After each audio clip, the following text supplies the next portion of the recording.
Hello, everybody. I'm Zeus Caraval from ZK Research, and I'm here with Dave Michaels. As always, it's week 37 of 2021, Dave. Week 37, that's a big number. Two-thirds the way through the year. And I guess we finally got the news that everyone was anticipating we would get, and that's that Enterprise Connect will be moved to an all-digital format. I can't say... You say everyone was anticipating it, but to be fair, when they went back to a physical format, the pandemic was over back then. That was way back in the spring. But we were going to be well behind us by this time of year. So, yeah, I think had the event not been in Florida, which has become the hotbed for Delta, perhaps it would have been live. Either maybe Texas, it wouldn't have been.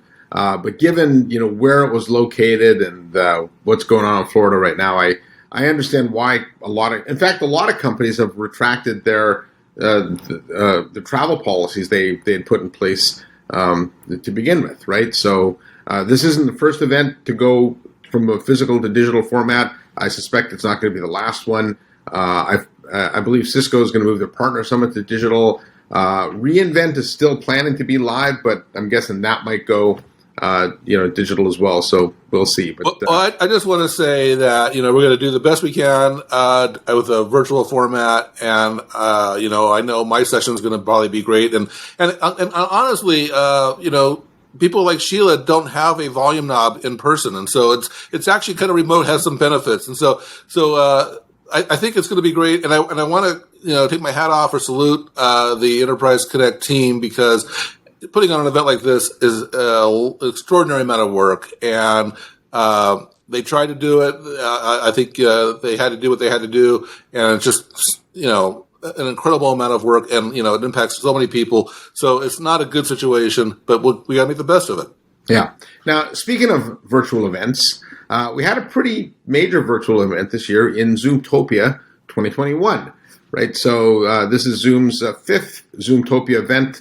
The first three were live. Last year's was digital. This was digital as well. I think one of the interesting aspects of this, Dave, is that it was actually held on Zoom's new event platform. So I think Zoom, like many vendors, sees the world going at least hybrid as far as events go. And so this was an all-new platform. Well, actually, I'm going to correct you there, ZK. The Zoom event platform, which was very impressive, and it was really impressive that they launched it on their own conference. I think that's some confidence. But it is not about hybrid. The Zoom conference platform is about virtual. I'm sure it will expand to hybrid, but some companies are really doubling down on hybrid events and making sure that the physical event and the remote event happen, really well together. But the Zoom event, which was flawless for a launch of a new platform like that, such a big event, is really about virtual events. Yeah, and if for those who didn't attend Zoomtopia, I actually really liked the interface. It was easy to go set up your agenda, to go see what sessions were coming. I liked the way the dashboard was laid out, so you could move from the exhibit area to the sessions and things like that pretty easily. So in addition to that, though, there were a whole bunch of announcements there, Dave, and I covered all of them in my No Jitter post, so I don't know if we should go through them. Maybe just we each pick a couple. I thought one of the more interesting ones was the video engagement platform that they announced. I think they called it Video Engagement Center, which is a video tool for customer care / contact center. Now, there's a lot of debate as to whether video will ever be a true contact center application, given contact centers do work off scale, and it's hard to scale video outside of just one-to-one. But I do think in some specific industries, high-end financial services, high-end retail, even healthcare, things like that, you do need that visual interface, and I think it can be used with that. They were very careful to position this as a complement to contact centers, not a replacement for, which makes sense since they're in the process of buying Five9. Obviously, with the Five9 deal still pending, they couldn't really talk about how that would interplay with that, and I'm curious as to whether it becomes part of that or stays part of Zoom. But I did think that was pretty interesting. And in fact, you and I have talked about would Zoom enter the contact center space even prior to Five9, and my feeling was that they would do something customer care oriented without jumping fully into into contact center day one, and that kind of led us to this. Well, I've been waiting for video and contact center to merge. I've been predicting it every year for, 5 years, and it just never seems to happen. So I'm excited about this. The thing that confuses me about this is it seems kind of trivial, right? I mean, Zoom knows how to do video. They know how to do integrations. They've been doing this for a long time. They've got a huge install base. I mean, they rolled out Zoom Phone so aggressively and so quickly that, I mean, they know what they're doing. And the flag for me is this is a coming soon, actually coming next year. I mean, we're only in September. And so it's like, why is this taking so long? All they have to do is do an integration with like Salesforce or a couple different, CRM type of partners. And that should be old hat, easy for Zoom. So I don't understand why this is taking so long, and why we're. In fact, let me say about a lot of the announcements. A lot of the announcements at Zoomtopia were things that are coming, as opposed to things that are launching here today at Zoomtopia, and. In the past, they've been much better at actually launching stuff at Zoomtopia. And so there's nothing really inherently wrong with that, except for, CS, I'm sure you kind of feel the same way about this, is that sometimes these things don't actually ever come. Zoom has announced things in the past at Zoomtopia that have never come. Microsoft has announced stuff in their major keynotes that have never come. I'm sure all the vendors have to some degree, but the point is that, this one seemed really easy. This one seemed like, why didn't you just launch it? I mean, that seems like you could have just launched it. Yeah, I do think that when you deal with customer issues, though, and customer interface tools, you do need to have a belt and suspenders on and make sure everything works and the right data is there. Because if you make a mistake there, I don't know if you get a second chance. So another announcement they did was the end-to-end encryption on the phone, which I thought was interesting because it's so rare in enterprise communications. We're just now moving the conversation, I would say the last couple of years, been moving the conversation about meetings into encryption in enterprise. The consumer space has had a little bit of a head start on this, but phone enterprise telephony has not had a lot of encryption options.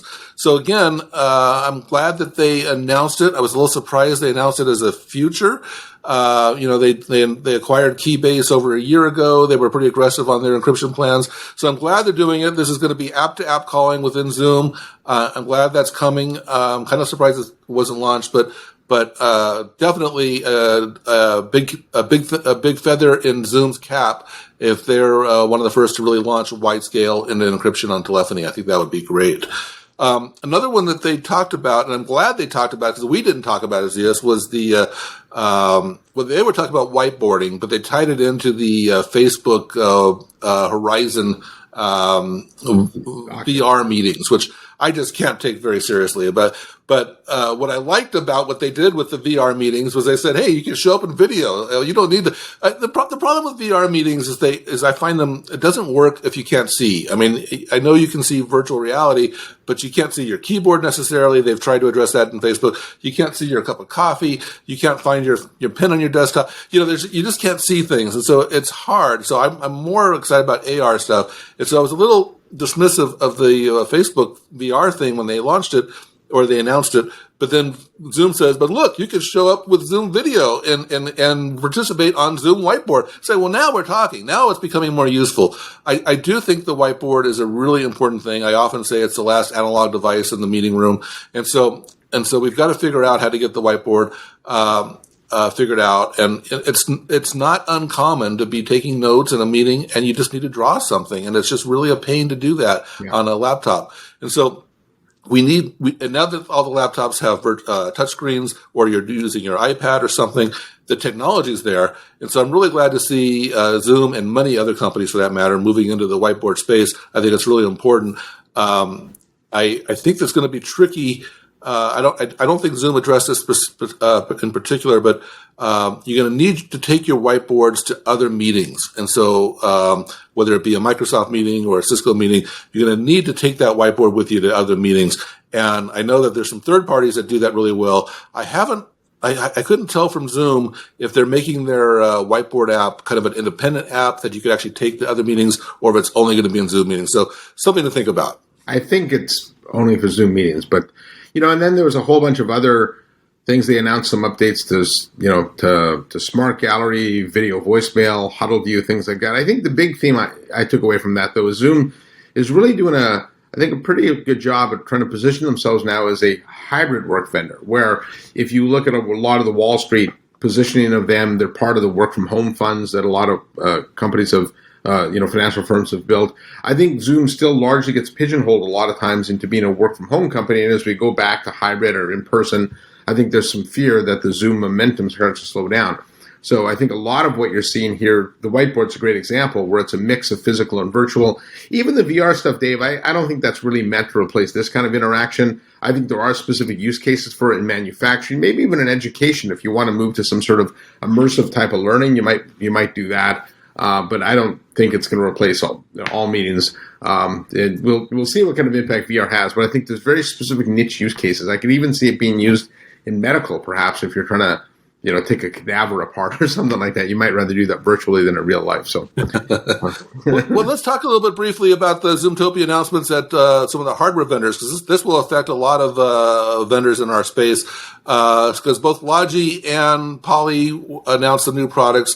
Logi announced twice, actually. Their Logi docks, they announced it, I think, the week before. But the dock, you've got the Tap Scheduler and you've got the Tap IP.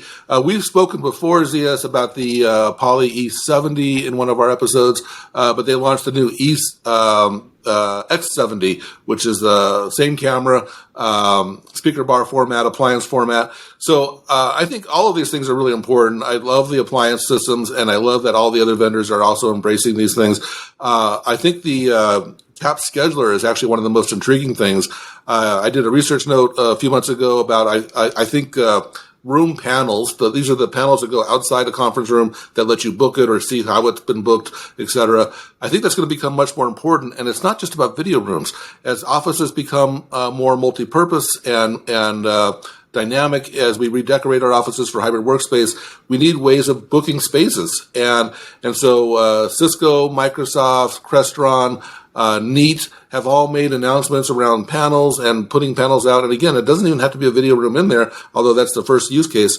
And now Poly has jumped into that with that Tap Scheduler. These are basically little Android tablets that are meant to go on the wall and schedule. I think it's a really important development. I expect this to be a killer app in the hybrid office space, and it's no surprise that there's so much going on with new offerings. Yeah, and it's, it makes sense that Zoom continues to leverage its hardware partners. I do think it's going to be interesting to see what happens with its investment in Neat, though, and how that eventually usurps a lot of what they're doing with their partners. But right now, they seem like they're pretty content on working with lots of different partners. So one other story that we should just touch on before we wrap up this episode is Dialpad acquiring CARES KnowledgeWare. I don't think CARES is a very big company, but I think the acquisition is pretty important. I wrote about it on No Jitter. And basically, in a nutshell, this really fills an important gap for Dialpad. They've been building up their contact center as a service offering for quite some time. They recently announced a partnership with Playvox, and that gave them a stronger workforce engagement set of tools. And those are actually, even though that's a partnership, they're actually branded and sold and pre-integrated with Dialpad. But they didn't have a self-service capability. They didn't have a chatbot capability.